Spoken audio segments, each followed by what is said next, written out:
Hello. Hi. Welcome to This Week in the 90s podcast. Do you remember the name of our show? I mean, holy smokes. Well, I know we've only had 3 episodes, but I think you would know the name by now. I was just thinking that our social media is Week in the 90s pod, and then I was like, Right. Is it this week? Do I say this? But it is. Yeah. So that's what my concern was, Christopher. Well, get your old lady brain. Get the cobwebs out of there. Anyway, I'm Sarah Tiana. Hey, it's Chris Brockman. Did you just have a Red Bull? No, I did just eat a couple bites of this chocolate cake you bought. It's late at night. I don't want to eat a lot of sweets anymore. Hey, it's Chris Brockman. I'm Ken Brockman. Everyone, when I was growing up, everyone thought it was hilarious that me and the anchor on The Simpsons had the same last name. And then now you... And now I'm a sportscaster-ish, And then, sort of. but you just came on the podcast like you were a morning zoo DJ. Hey, everybody! I know that, like, the show that I'm on, we start at 9 a.m. local time, and that's pretty early. You know, I kind of wake up at 6, and with the baby now, it's kind of any time, really. Yeah. But, could you imagine doing one of those morning shows where you have to wake up at, like, Howard 4. Stern, they wake up at 4 o'clock to be on the air at 6 or 7? That's insane. Even though, like, we watch the Today Show every morning. Like, those guys are getting up super early. Yeah. It seems like a what's that shift called that you were... Graveyard. Graveyard. Graveyard. Because it drives you into the my, graveyard. My brain is Yeah. so fried. Because it's the end of the day. I We worked always graveyard record. once. Yeah, I worked graveyard. Oh, that's right, Back in at the Target, day, yeah. right? Overnight. But, Mhm. it was Do you miss it? every single day.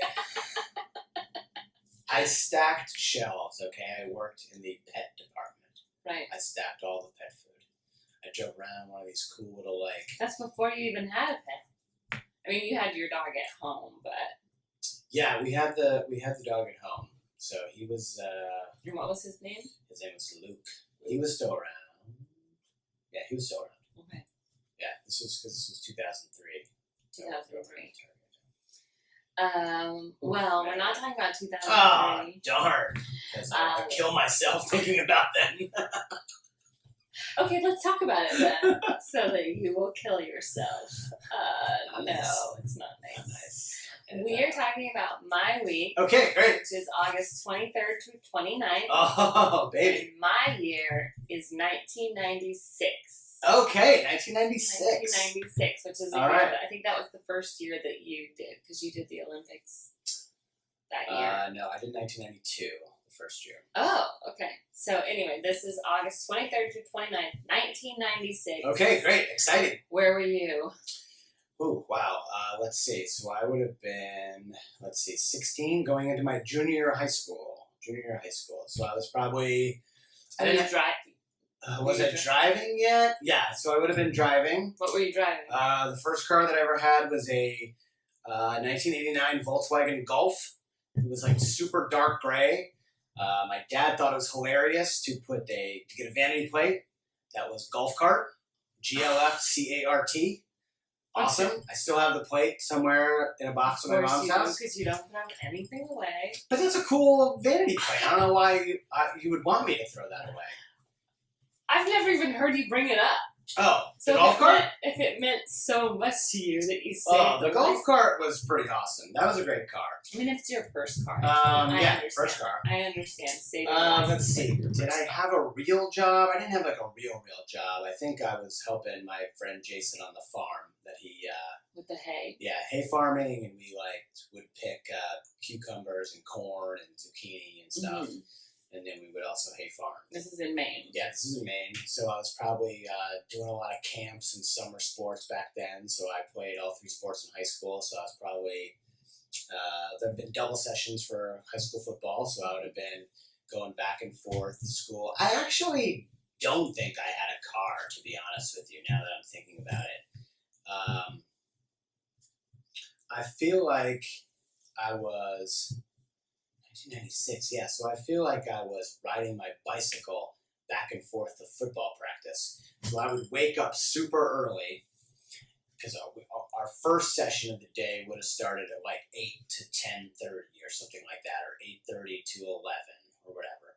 And then we would have an afternoon session. So I would, both parents worked. Yeah. So they were gone. So the only way I was getting to football practice, because we lived out in the middle of nowhere, we lived 8 miles from my high school. So I would have to ride my bike. So I would get up at like 6:30, ride my bike to football practice, go to football practice, get my ass kicked, and then ride my bike home, sleep all afternoon, ride my bike to the afternoon session, and then my dad would pick me up in the evening. Oh, I thought you were going to say go to school, then ride. I thought you were going to say you rode home, got ready, and went back to school. Oh, no.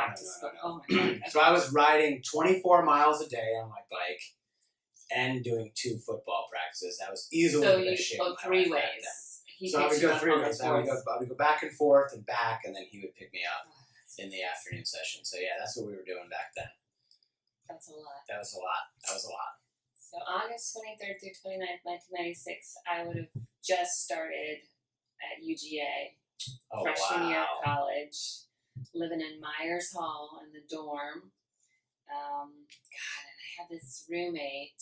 So did you, was it a random roommate or was it somebody? Yeah, it was somebody that the school picked. Okay. And I remember she came to Six Flags to meet me, and she was like super nice, but then like she just like never stopped talking. And I remember our room was like in the stairwell, and so everything echoed. Like everybody would go up and down the stairs to get. So your room was next to the stairwell? Yeah, it was like in the stairwell. So like there was like the stairwell that I think Myers Hall was probably like 6 stories. Okay. And like there was a room in the stairwell, and then there was the door that led down the whole long hallway. Okay. And ours was like in the stairs, so we could hear people going up and down the stairs. Oh my gosh, that sounds terrible. And was it as big as our kitchen? Like, what was the room like? Yeah, it was a pretty decent. I mean, the one in the stairwell was a little bit bigger, and it had 2 windows. Okay. And was there a wall, or was it open? No, it was open. So your beds were just a bunk bed, and 2 desks. Okay. And then like a little mini fridge and 2 closets. Bunk bed, wow. Yeah. Top bunk, bottom bunk? I was bottom bunk, I believe. Yeah. And I just remember she talked even when I was studying, and I would like put my fingers in my ears, and she would still be talking. I could hear her talking, and I would have to like go into the study hall, and I was like, do you remember her name? God, no. You don't remember your roommate's name, even though you hated her? I keep trying to think of like her name, but it was not.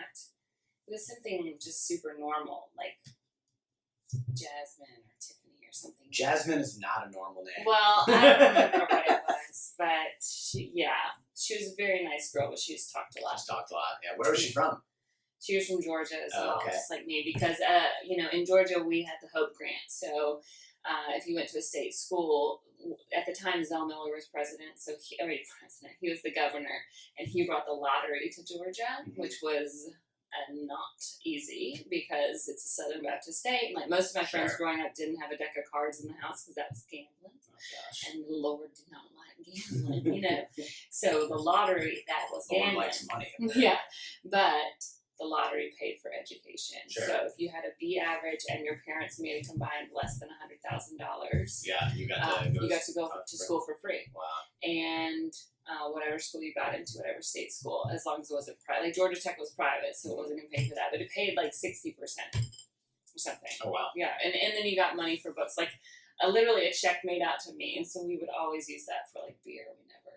We never used it for books. Right. Anyway, so I was starting my freshman year at Georgia. Amazing.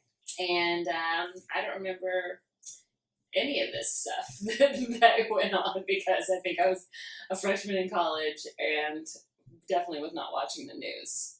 Yeah, probably not. Did you even have a TV in your room, or like? We had a TV because I remember I was doing the news, Housing 12 News. I worked at the news station on campus, but I did sports. I covered the baseball team and the basketball team. Got it. So yeah, I was not.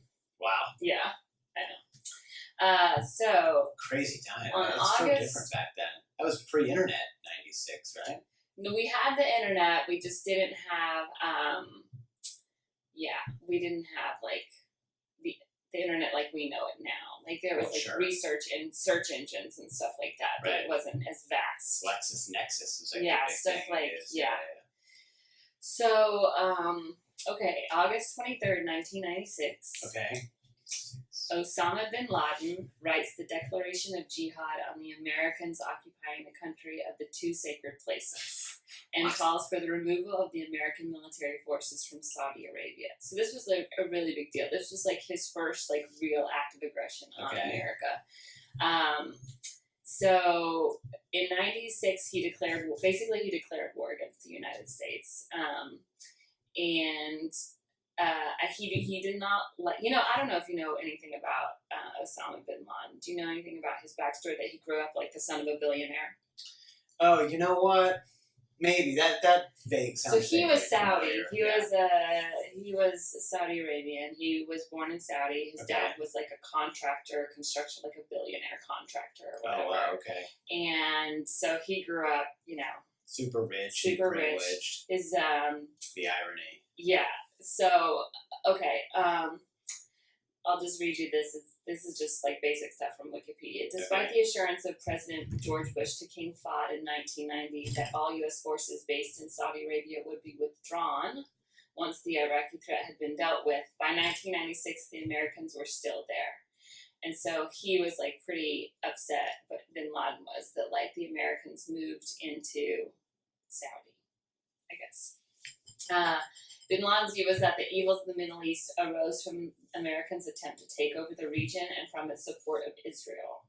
Saudi Arabia had turned into this American colony, so he issued a fatwa against the United States and entitled the Declaration, And so I guess Saudi Arabia, he believes, was like a holy place because it was part of where one of the two big mosques was. Okay. When you think of Mecca and Medina. Anyway, so he issues this whole thing, and that kind of like sets off,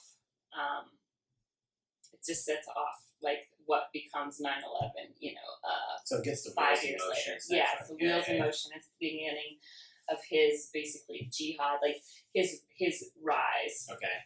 And he moves to Pakistan and he takes over Afghan Airlines, and he's just kind of like shuffling arms and weapons around with the airline from like different places and stuff. Yeah. So, and he, cash opium and arms through the United Arab Emirates of Pakistan, as well as provided false identifications to members of his network. So yeah, he was born Saudi to a billionaire father, and then his family disowned him in 1994. So that was like kind of like a big deal that like I definitely did not realize or know about, because we didn't know who Osama bin Laden was in like 1996. That's not something you learned about in high school, for sure. No, I mean, I think Bill Clinton at this time, he was actually being prosecuted by Bill Clinton at this time because of a bomb that he set off in Africa, which they figured out was from him, and maybe part of the conspiracy for the first World Trade Center bombing, but nobody really knew who he was and stuff like that. So anyway, that's how this week started. Jeez, I don't remember anything about that. I think the first time you'd ever heard of that dude, especially for me, and maybe probably a lot of people, was after 9/11. Right. And then he suddenly became the face of this American tragedy. Yeah. And so it was like, gotta kill this dude. Like, we gotta find this guy. He's the guy that did it. And then, wait, was Iraq involved? Right. They were all working together. So let's just take them all down. Right. And like that kind of just became, essentially from September 12th, 2001 until 2011. Yeah, I was there. They killed him. I think they got him in June of 2011 or July, because I went to Afghanistan. 2011? I went to Afghanistan right after that, 2011. I remember where I was when they announced that we had killed him. I was with two buddies at Capo Cantina at the end of the Washington Boulevard in Venice, and we were just there. It was like a Sunday, I think. And I had just gotten off of work at NFL Network, and we were just hanging out, and was just on Twitter, and it was like, it just broke that we killed Bin Laden, and I'm like, oh man, like this is huge. Like, hey, DJ person, bar manager at this shitty Mexican place that's all over Southern California, we've got to turn this crap music off and put the news on. Right. And the guy's like, what are you talking about? I'm like, we just killed Bin Laden. Obama's about to speak. We've got to turn this on. This is a huge moment in our whole lives. Right.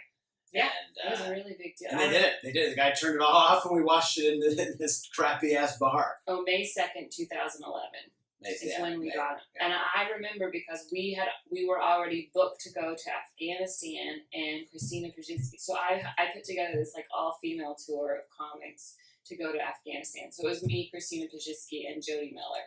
And then Tom Foss was coming with us because Tom had been on a zillion and I had been on a zillion. So like we were all just going out there together.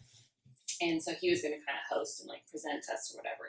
And so Christina texted me and was like, holy shit. Yeah. They got Bin Laden. Because we were more than prepared to go to Afghanistan knowing Bin Laden was still out there. Like when I went to Iraq in 2005, Saddam was still alive. We had just captured him, but he was still alive. Right. So I was like, oh, I'm going to be going to Afghanistan when Bin Laden is there? Like that is insane. And then, you know, they catch Saddam right before I go and then they kill Bin Laden right before I go to Afghanistan. You're the good luck charm. I was like, I think the next year I went to Africa and I was like, that Coney fucker better watch out. You know what I mean? Like it was just insane. But like it was insane. So yeah, in 1996, no clue who Osama bin Laden was. Right. I don't even think that was on my radar. You know, I was so focused on stupid high school football. Yeah, I was just focused on getting into college and like moving away from home and just like starting some adult life that I thought I was going to have. And during that time, we didn't have cable in my house, so you know we just had a couple of channels, and so you know we would watch maybe the Tom Brokaw every night at 6. The nightly news. I never watched the morning news. No. I always watched the nightly news, and we always watched NBC. We're big Tom Brokaw fans, and so. That's all I watched, and then maybe I would get into school early, and I would read the morning, just kind of browse the morning paper just to see what was going on, and then that kind of was that. Because we didn't have internet at my high school in 1996. Like I didn't even really start reading the paper until I started doing stand-up, and I would read USA Today because like. On the second page of USA Today, there was always a state by state. Yeah, they had like a little blurb about each state. Like a 2-sentence news story, and I would try to write a joke about as many of those as I could. You know, unless it was something like evil, like a death or something. But like, Bin Laden was just like not on my radar. Yeah, so I had no idea. I put this in there because to me it was the beginning of his real reign of terror. For sure. And I just like. For me, because I've done so many shows for the military, it just like brings back all these memories of like us being in Afghanistan, me being in Afghanistan, and even though he was in Pakistan, and ultimately killed him. Yeah, and it's so crazy that you were over there while these whole wars were going on. Yeah, just seeing everything, hearing the bombs go off, getting shot at. Yeah, flying in Black Hawk helicopters and C-130s and Apaches. It's a little surreal, yeah. I'll have to show you the documentary they made about it one time because it's called We Love You, Mrs. Bevins, because my friend Danny Bevins went on the very first trip that I went on, and he made a documentary for his mom. And then every show he'd have everybody go, "We love you, Mrs. Bevins." Oh, that's so funny. Yeah. I mean, it's been a while, obviously, since you've done that. Like, do you think about those days ever? Of course, yeah. That's why I have the Iraqi dollar, dinar, like sitting there in the living room, and every time I see it, I remember where I was when I bought it. Which Haji Mart I was at, I remember it's weird that. For me seeing Saddam every single day in our house. It's kind of strange. I'm not gonna lie. He's a beautiful man. I just like having his picture. Great mustache. 3 episodes in a row with the mustache reference. All right, so that's. I don't want to give Osama bin Laden. Okay, so that's how the week started. Jeez. Yeah, and this is how the week ended. The week ended with the divorce of Princess Diana and Prince Charles. Man, you got a fun week. Really fun week. So this was just where the divorce was finalized. Like Right, they had they'd been been separated for 4 together years for a while. because they both had Except for extramarital public affairs. appearances. Yeah, it was a very heated, contentious divorce, and Yeah, didn't Charles get kind of written out? Right? no, Because he got divorced, he like couldn't become king or something. no, he could become king. Are you sure? Yeah, he could. He's going to be the king, and then William will be the king after him. Oh, okay. I thought it was like he couldn't be king, and it was just gonna skip him and go to William because he got divorced. I thought that was a real thing. Yeah, probably would have been, back in the 1500s or whatever. But Wow. it had to be approved by, that's why it took so long. It had to be approved by the Queen, and then it has to be approved by the government. The divorce, you mean? Yeah. Yeah. And so I think like the House of Lords or something, like officially like said, okay. England is so stupid. I know. So, yeah. They have a queen and a king, but they have zero power because they traded all their power for money, like hundreds and hundreds of years ago. And then they have like House of Lords and House of Commons. Like, get over yourself. Whigs and Tories. I have no idea. No one gives a shit about England. I think I wrote that joke this week about like there's just some cat retired from Parliament, like an actual cat. And I was like, all right, England. Like, what are we doing? Not that our political system is any better, but it's no. But come on. Yeah. So apparently, it was a really heated divorce. Like Diana even accused Prince Charles of getting his assistant pregnant, and the assistant aborted like the future king, or like part of the royal. Jeez. Yeah, and she ended up apologizing. Oh my gosh. Diana actually apologized for it, saying, but people still think it's probably pretty true. The divorce was finalized August 28th, and she received a settlement of £17 million. Wow. And £400,000 per year thereafter. Oh my gosh. And they both signed confidentiality agreements. So the biggest deal was that she went from being Her Royal Highness, the Princess of Wales, to Diana, Princess of Wales. And when you lose the HRH, which Prince Charles was like, she has to, because the Queen was like, she can keep Her Royal Highness, she's the mother of the future king. Right? And then Charles was like, no, absolutely not, you have to strip her of that. And so she became Diana, Princess of Wales, which means she had to curtsy to her own children, because they are His Royal Highness. Oh my gosh. Prince William, His Royal Highness. Just petty rich people. Yeah, shit. just like super dumb. So royalty dumb. shit. That's what I'm talking about. Yeah. Like, nobody cares about your stupid rules about titles. Like, get over yourself. But could you imagine? This isn't 1058 having to bow AD. every time Kate Like that little brat, you're spitting up all over yourself. I'm not bowing to you. But that's what that was why Charles wanted it. He wanted her to feel demeaned and humiliated in front of her own children. What a scumbag. And then Prince William famously told her don't worry, mommy, I'll give it back to you when I'm king. And unfortunately she didn't. She didn't survive, but. Anyway, that was a really big deal. But because she was the mother of Prince William, she was still given all of her royal privileges. So she still got to live in the house, and she still got to, go to all the events and shindigs, and I think she still got the security and stuff like that. No, she actually had to give back a lot of the jewelry. Not all of them, but a lot of them. And so, but Kate Middleton, Prince William still obviously holds on to most of that stuff. Him and Harry, and so Meghan and Kate have worn a lot of her stuff from the past. And it's so funny now that Harry and Meghan are we want nothing to do with this anymore. What, can you blame them? You can see how petty and ridiculous it all is. And if you're Harry, you're not going to be king unless something.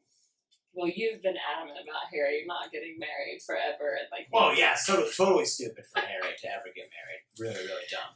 But why? What do you mean? Why? You're the prince, and you're not even going to be king, so you have no pressure of ever having to have any responsibility your entire life. So you just get to be a prince. It's like Prince Andrew. Like, that guy's... Oh yeah, what a role model. Well, no, what I'm saying is that, like, not take out the scumbag part, but like... You mean the pedophile part? Yes, that part. Take all of that out. Like, in theory, Prince Andrew had it made. He didn't have to do anything. Just don't get in trouble, and you have the greatest life ever. You're a prince, and you get to be rich, and do whatever. You don't have to work. You could just fucking play golf and, like, do cool shit your whole life. Golf is the first thing you say. Golf and over there is Your life is a amazing. vacation. Your life is a vacation. You have to go and like cut ribbons. Your life and, is a party. You do grin and grabs all over the world. You're super. You don't have to worry about anything. You have security. You have top flight of everything you've ever wanted your entire life. I don't think it's as glamorous as people think. I mean, just because I watched The Crown, I don't think that. It doesn't seem that glamorous when on the show The Crown. And so Harry was like, "Oh, cool! I'm just gonna marry some American TV star. Not even a TV star, just like some chick on a USA show. Like he didn't even marry like Jennifer Lawrence or anything. Anybody cool?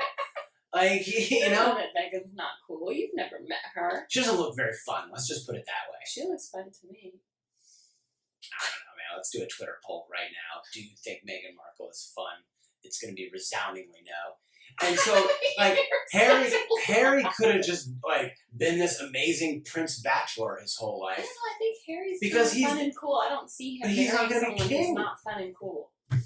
But he'll be hanging out with cool. He could have been the Leonardo DiCaprio of the royal family. But now he gets to hang out and, like, not have, like, this scumbag persona of just, like, banging chicks. He definitely is, like, a guy that wants a family. You know who wants to just hang out and bang chicks? Well, William. Right. That's why. Talk about your father's son. Oh, yeah. And not only does he look like monkey Charles. see, monkey do. Yeah. Well, Yeah. But again, no one gives a flying F about the British monarchy anymore. So it's like they're inconsequential. They have no power. They don't do anything. It's just for show. And they like sell tabloids over in England. Stupid. F the Brits. 1776. Suck it. Suck it. Wow. Hard stance. Oh, my anti-redcoat stance? Oh, God, you're so controversial. Give me liberty or give me death. You've never liked coats I'm going that back are red. 250 years. You're more of a green coat or a black I'm coat, more like a green pea and coat. black, kind of guy. more navy. You can't hate the Brits that much. They did invent the pea coat, which you love. I do love that look too. And I always wanted to be called a Commodore. I feel like that was a Britain thing. Like the British Navy. Oh, I thought a Commodore was just a guy in the Navy. But that's like the British Navy is like they were number one forever until. You also love scarves. You like to wear. You be a That's true. scarf guy. That's true. You've been wanting to become a robe guy, but like. Well, that's just because of Tony Soprano. I want to like have a long driveway, and so I can like waddle down to the driveway to get my newspaper and my robe. The newspaper comes here every Sunday. I think I've seen you go get it once. Well, I'm on a road, so it's like not cool, and like you know, and when our driveway, we don't have a driveway. It's just like a little walkway that's not very long. All right, keep going. Okay, so I'm gonna give you just some entertainment that started this week. On August 25th, the Steve Harvey Show debuted. All right. On the WB. Wait, no. On the WB, that sounds about right. And then on the August, CW, maybe it was CW. yeah. And then on August 26th, Seventh Heaven debuted. I've never seen that show. What's that about again? Jessica Biel. I've heard of Jessica I Biel. don't know what That's it where was she about. got. You didn't watch that? No, but I just said the Steve Harvey Show because we watch Steve Harvey I'll tell you Family what. Feud every night. That guy, Steve Harvey, needs to be protected at all costs. Like, he is a true American treasure, this guy. Family Feud, arguably the greatest game show ever. Arguably. I think so. It's up there. I mean, I've been watching it a long time. I used to watch Family Feud with my grandmother way back in the day. Post Richard Dawson. Not Richard Dawson, but the guy who was after him. And it's great. Louis Anderson? Not Louis Anderson. The other guy, Ray something. And Ray Combs. Ray Combs, yeah. I loved him, and there's been a bunch of people kind of in the middle where it kind of did its little dip. But now with Steve Harvey, we're just back on the rise. Steve Harvey, I feel like he's so cure funny. racism. He can do no wrong. I think he can do no wrong. By the way, if Steve Harvey ran for president, that's somebody I think I could get behind. Absolutely. I don't know. He could fix all of our ills. Flaw in Steve Harvey is that he's a Browns fan. But that is that's like not his fault. Yeah, that's a personal thing. That's like just something that he's gonna have to get over. Right. He's gonna have to rise. It's not something I can really hold against him. No, because if you're from that part of Ohio, it's ingrained in you. You root for the Browns, and you know that they're gonna suck. It's just kind of the thing. Yeah, it is. That's just who you are. Yeah, Steve Harvey is great. We love Family Feud. The #1 song this week was Macarena. No way. Do you remember how that goes? Oh my gosh. Can you do the Macarena? You know how it goes. I don't. Is it up? It's down. Up. Down. And then over. 1, 2, 3, 4. Shimmy, shimmy, shimmy, shimmy. There wasn't like a down, like down here. And they call me when they was Macarena. You tell me I can't do that because we're on YouTube. We're not. Yeah, I don't want to. We're not. We're good. Well, by that, if we get banned for my singing, then that just tells you how great of a singer I actually am. So I don't think we're in any danger of getting banned. But yes, wow, one of the worst songs of all time. I mean, I feel like Macarena. Biggest one-hit wonder ever? As someone who used to DJ high school dances and bar mitzvahs like in the early 2000s, Macarena was like one of those songs that you could put on at a wedding and everyone would get on the dance floor. Everyone would get up and do it? If people, first of all, no one knows the words to Macarena. No. Hey, Macarena. That's the only part you know. Yeah. Yeah, that part. It's like Despacito. Right. That's the only part you know. Who sings Macarena? Los, yeah. I thought you would know. I can't believe you don't know. I don't. Los Del Rio. Nope. Jack Del Rio? They're related to Jack Del Rio? Former Raiders head coach? Very closely related. Yes. I would never got that. I do remember when that song came out, though, yeah. I feel like you did the Macarena on the cruise that we went on. Ooh, really? Or it played and you just did the electric slide to it.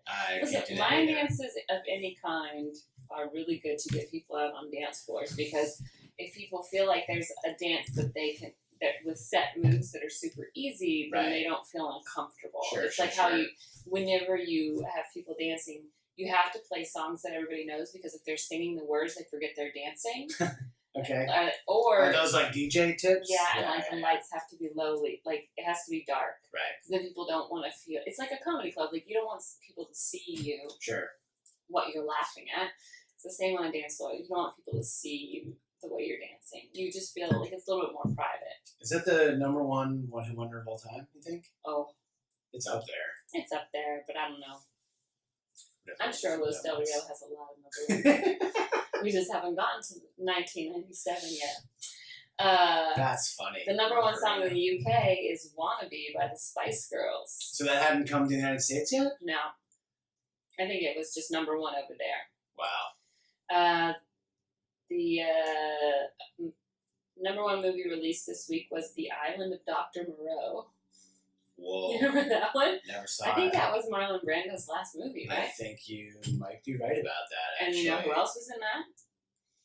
I don't. Is that Leonardo DiCaprio? Was he in that? I don't know. I never saw it. I thought it was Val Kilmer, but you might be right. I never saw that movie.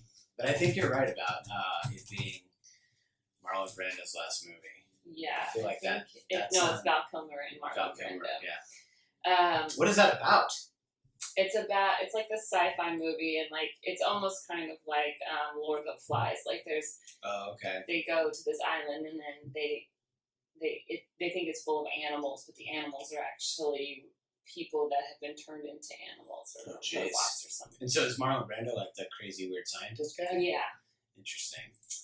And then I personally love this movie that came out this week. It was called She's the One. Do you remember this movie? I've heard of it. It starred Jennifer Aniston, Ed Burns. Ed Burns. It was Eddie Burns 2 weeks in a row. Yeah, 2 weeks in a row. He directed the movie. It was the sequel to Brothers McMullen. So it was like him and that other guy. It was Amanda Peet, Cameron Diaz. Okay. So I got it. John Okay. Mahoney and I gotta say, let's see, 96, I just turned 16. Wasn't going to the movies much back then. it had one of my favorite this funny line from I just always remember it that was like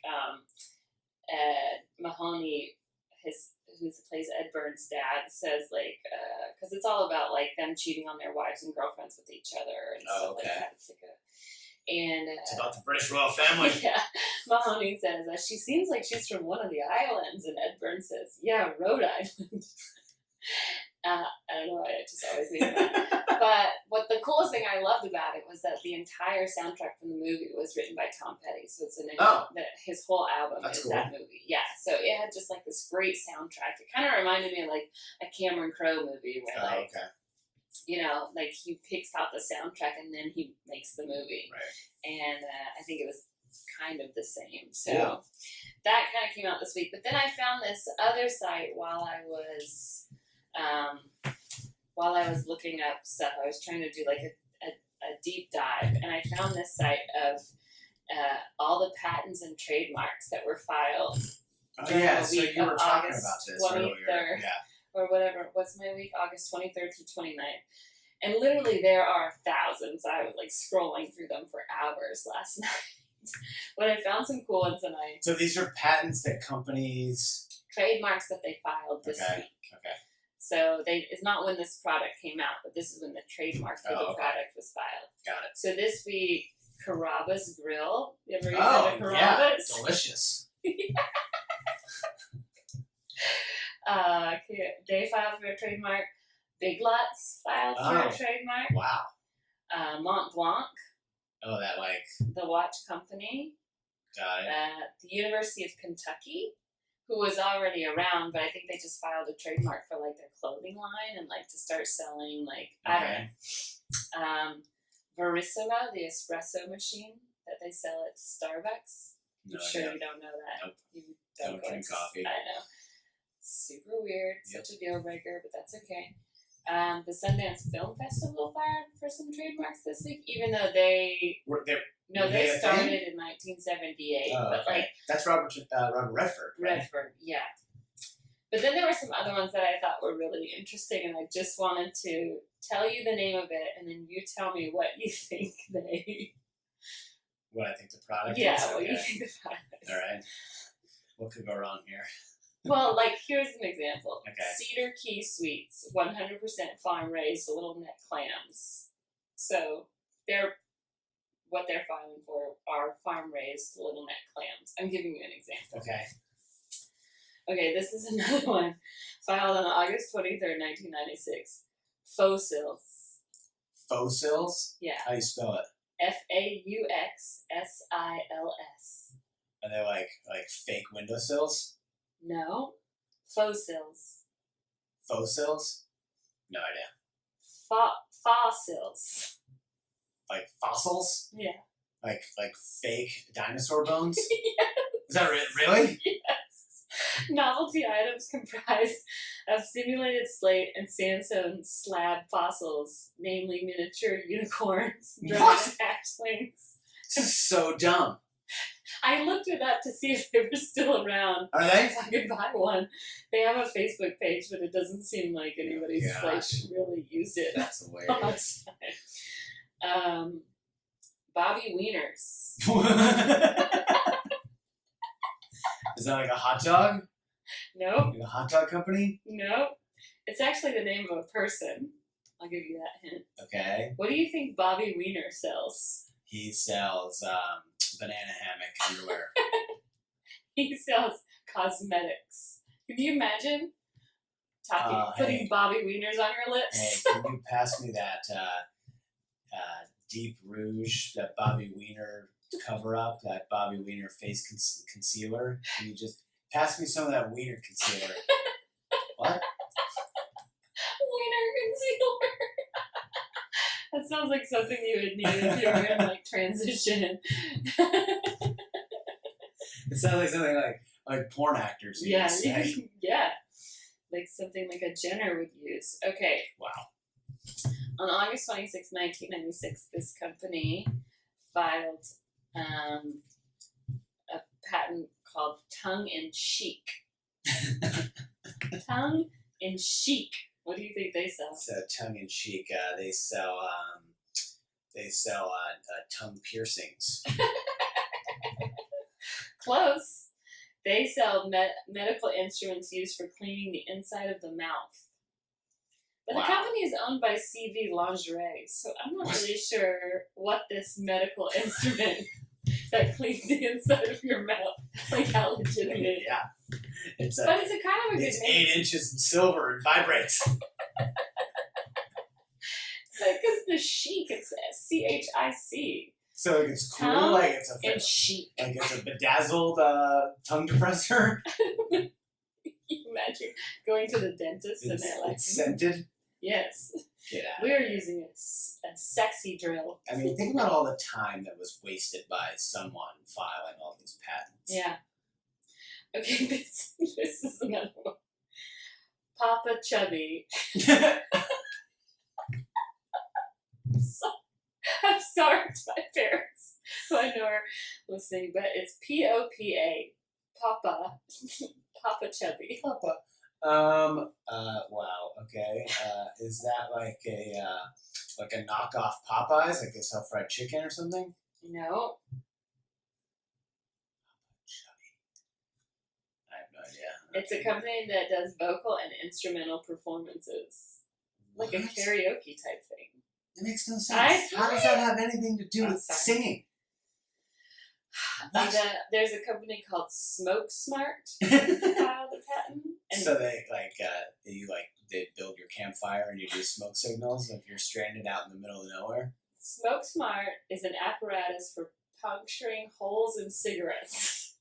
Which I don't understand. Wait, so how you can so they become less cancerous or something? Well, if I take out some of the tobacco, you won't sound like one of Marge's sisters on The Simpsons. Smoke Smart. You gotta get it. Okay. It's diet cigarettes. Okay. Yeah, Okay. that is I think incredible. you'll like this one. What do you think pooper putter is? Okay. This is Poop. literally what I was going through. All right, the other- pooper putter. Is this what you do when I fall asleep? You're on your phone in bed and I'm falling asleep and you're looking up trademark. Mhm. So pooper putter is a miniature golf course where the balls are rolled up in hardened dog feces. You want another guess, or do you want me to tell you what it is? Pooper putter is when the dogs themselves are playing miniature golf with their own poop. How can you play miniature golf with your own poop? Has that nothing to do with golf? Is that what? It does have something to do with golf. Oh wow! I don't know what it is. Okay, the pooper putter is a hand tool in the nature of a golf putter. So it's shaped like a golf putter, but it holds a plastic bag and it picks up the dog poop. Wow! So it's like a pooper scooper, but it's But a in the pooper shape putter. of a putter. So I can like work on my stroke while I'm picking up. I can get the proper alignment while I'm looking. Would you use that if I got you one? Absolutely I not. haven't looked up. There's no way that still I exists. haven't looked up. Yeah. There's Sorry. no chance I can buy that at Dick's Sporting Goods. Oh, that's all I have. Amazing. Oh yeah. Sorry. So those were like just some of the I mean, that was just 2 days. Wow. I didn't even get to go through all of it because there was just like way too much And stuff. our listeners are worse off for you not to go through all of it. But I found that website is called Justia. So if you're ever bored and you just want to see like what, I'll post some of the pictures of it. But Justia, Justia. Do yourself a favor. How on And they literally earth did you come across this site? I was just looking up, like, I just typed in, like, archives, like, this day, like, certain days, and then I thought I was going to get newspaper archives, and then That's what came up. I got this patent website, That's and I was funny. like, oh, just let me take a glance, and there's, like, 19 pages on Friday, August 23rd, and I was like, oh my gosh! But apparently a Imagine- lot of people file for patents on Fridays, and Mondays. But like the Oh, other interesting. days, yeah. Imagine working at the U.S. Patent Office and like having. There was What? one And guy, you're just going through like and I think these also, will never work. well, one guy trademarked 18 different weed names like sativa, indica, kush, you know. And I was like, does this guy own weed? You know? And I don't know. Yeah. I don't really know. But it's like, then you have places like the University of Kentucky that like files for a patent, and you're like, but they've been around for Yeah, shouldn't they 60 already years. have this? They just hadn't trademarked their logo, or maybe they changed their logo and they they have wanted to like reapply reapply and for the updated. trademark or something. I guess like that makes sense. Same with the Sundance Film Festival became international, I think. So then, like, Interesting. yeah, then they have to refile. So anyway, the big story was Princess Diana, and then I just kind of had to find a bunch of other stuff. Yeah, so no big sports stuff or anything. Yeah, it was just like baseball back then? season was just going on. I Because couldn't the really Olympics find were any- over, right? The Olympics were just kind of wrapping up. You know what I mean? Got There it. wasn't Nothing anything. like cool happened No. on those days. Yeah. Not that I could find. So maybe somebody can tell me differently if something cool is going on. So if there was anything on between August 23rd and August 29th, 1996, please let me know. I feel like I was going through driver's ed then. I feel like I waited a while to get my driver's license for some reason. Yeah. Now that I think about That it. was post Atlanta Olympics, and I was like, yeah, that was that summer. Yeah, because that was Richard Jewell, and like that was like when I was like at the bombing, but we left right before the bomb went off. That's a story for another time. For another day. Wow, that's crazy. Okay, great job. That was fun. Thank you. Episode 4 in the books. We made it. A Good month. job. We made it. Look at us. Haven't killed each other. And the baby, I think, is asleep. Yes. So we weren't too loud. You just jinxed it. Don't say that. I'm not jinxing it until you say the jinx thing. That's what jinxes it. No. Look, there's no such thing as a jinx. Jinxes don't exist. Then why do you say it? If there's no such It's thing. just something to say. Because I want you to get freaked out and think that you're the problem. It's just my news. I'm glad you're admitting that. Okay, that's going to do it for this week. Thank you guys for listening. Make sure you follow us on all the social media at Week in the 90s Pod. Yeah, at Week in the 90s Pod, Twitter, Instagram. Send us photos of you during that week. If you have any questions or you want to send us something to say, like, here's what you should do for this next week coming up, or if you just have any random thoughts, we also have an email, weekinthe90spod at gmail.com. Yeah, we'll do a mailbag at some point, Yeah. but let us know what you think. We're open to all comments and suggestions, and like I said, like Sarah said, if we missed something, certainly let us know. Yeah, if you have any other ideas, things that you want to hear us talk about on the podcast that we're not addressing, like, I don't know. Yeah, Just we're let us know. we're just kind of doing research on the fly and just kind of looking back to what we remember from those days. Yeah. Like I said, we're 15, 16, 17, 18 now. We're in our teens back then, so the memories are a little hazy because it was so long ago. But certainly a real fun time, and it's fun to look back and reminisce about these fun times. So thank you for listening and watching, and we'll see you next time.